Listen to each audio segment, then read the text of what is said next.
Это программа «Актуальное интервью», в студии Иван Лазаренко. Здравствуйте.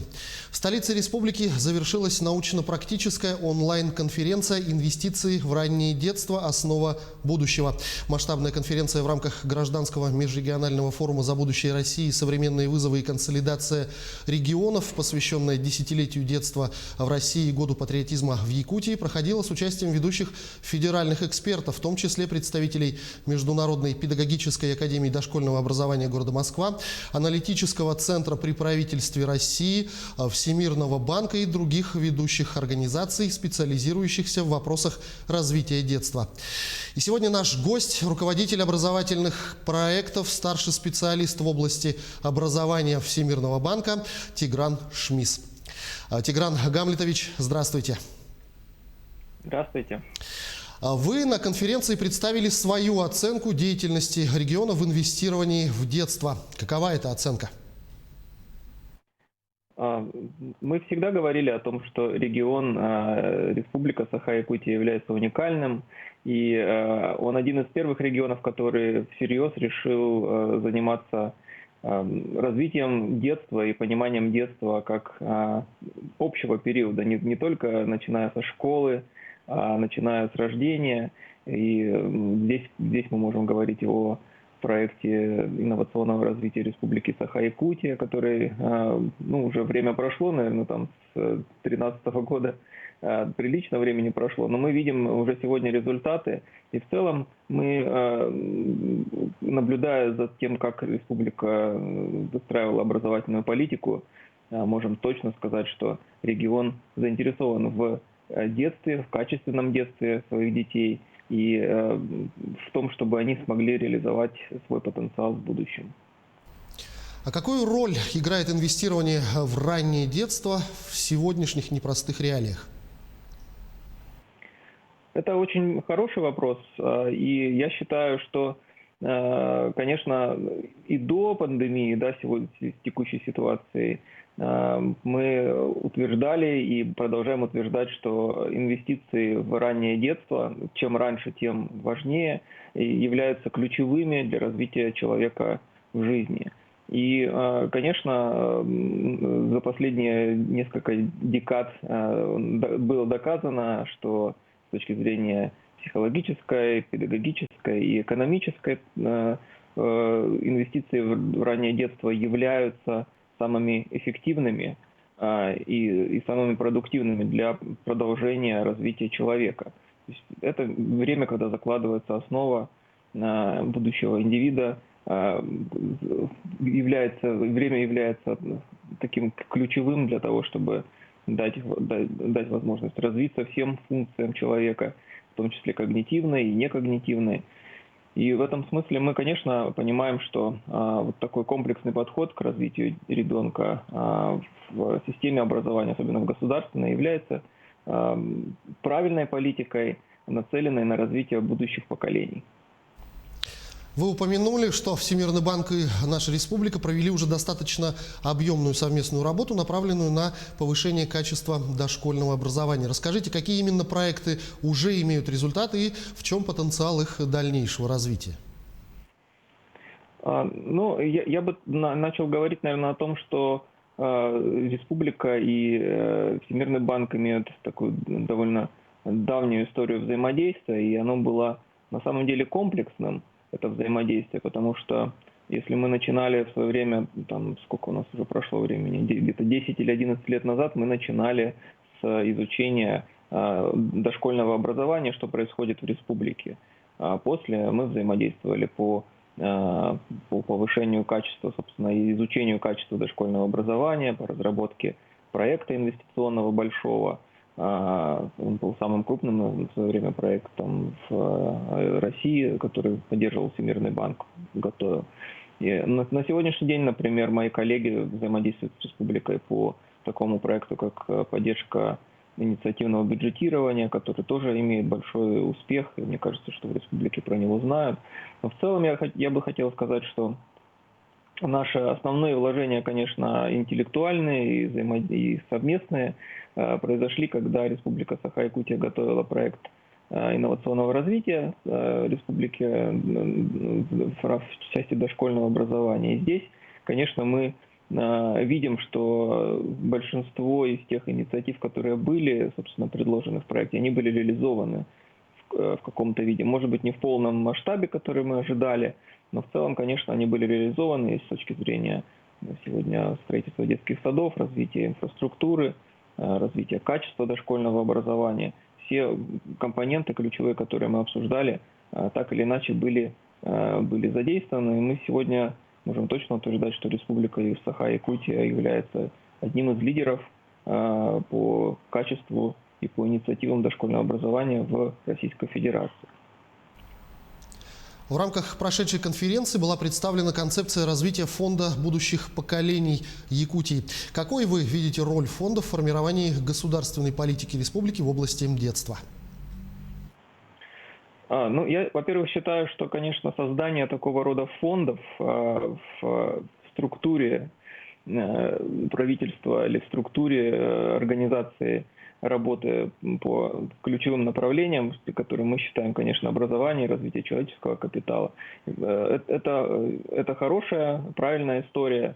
И, собственно, его появление – это еще одно подтверждение того, что в республике действительно заботятся о том, каким образом будет, собственно, реализовываться политика относительно развития человеческого капитала. Вот что здесь можно отметить? Мне кажется, что есть, все понимают, есть политический цикл, руководители приходят, уходят, их выбирают. И когда появляются такого рода фонды, мне кажется, что это такой способ зацементировать ту политику, которая могла бы обеспечивать преемственность между властными циклами и так далее. И в этом контексте, конечно, то, что обозначил фонд как такая целостная картина развития, видение человека в перспективе, то есть это начиная от, опять же, рождения до школы, через школу, до третичного образования, может быть, это СПО, может быть, это высшее образование, поддержка на каждом этапе его определенных потребностей. Это, конечно, очень важная задача, которую довольно трудно решить в пределах одного политического цикла. И в этом смысле, конечно, фонд – это хорошая инициатива, которая будет продолжать поддерживать ту политику в отношении развития человеческого капитала, которую сегодня, я бы сказал, может быть, 12 лет назад и 15 лет назад в Якутии утверждали, развивали и продвигали. И в этом смысле, конечно, это здорово, и мы будем взаимодействовать с фондом, помогать ему. Наша республика, фонд будущих поколений, в том числе как Институт развития человеческого капитала, ориентированы на создание экосистемы, направленной на формирование здоровых, умных, активных и гармонично развитых поколений. Как вы считаете, какие важные моменты надо учесть прежде всего? Посмотрите, я здесь, наверное, так немножко отступлю и скажу, что есть такой интересный проект, который мы запустили 2 года назад, проект развития человеческого капитала. Что мы утверждаем в этом проекте? Мы утверждаем, что в стране, которая занимается, любой стране, в принципе, которая занимается развитием человеческого капитала, важно смотреть на несколько вещей. И они, в принципе, базовые, но вот мы обозначили несколько направлений. Это здоровье в раннем возрасте, и там простые индикаторы – это ранняя детская смертность или младенческая смертность. Это, собственно, количество образования, которое человек получает в течение жизни, такого формального официального образования, его качество и несколько параметров по продолжительности жизни человека и так далее. И вот эти 3 ключевые индикатора, они формируют в этом смысле такой залог будущего. Надо сказать, что Российская Федерация является страной с высоким человеческим капиталом, то есть это страна, в которой у человека есть возможность реализоваться максимально возможно. Вот наш индикатор – это единица, лучшие страны достигают самые высокие показатели, которые страны достигают, там порядка 83,83 или 83% от этой единицы. Россия находится в пределах 73. То есть это значит, что мы входим в группу стран с высоким человеческим капиталом. То же самое можно сказать про Якутию. И мы, конечно, понимаем, что вложение в человека – это ключевой сюжет, который нужно поддерживать в рамках этой работы. Если говорить о глобальных моментах, то каков, на ваш взгляд, будущий потенциал Якутии в интеграции в мировое образовательное пространство? Это очень отличный вопрос. Я бы сказал, что Якутия в некотором смысле уже интегрирована в мировое образовательное пространство. И когда мы готовили наш проект по дошкольному образованию, Якутия была представлена в мировом образовательном пространстве. Мы это представляли на площадках Всемирного банка, этот проект, и на площадках Организации экономического сотрудничества и развития.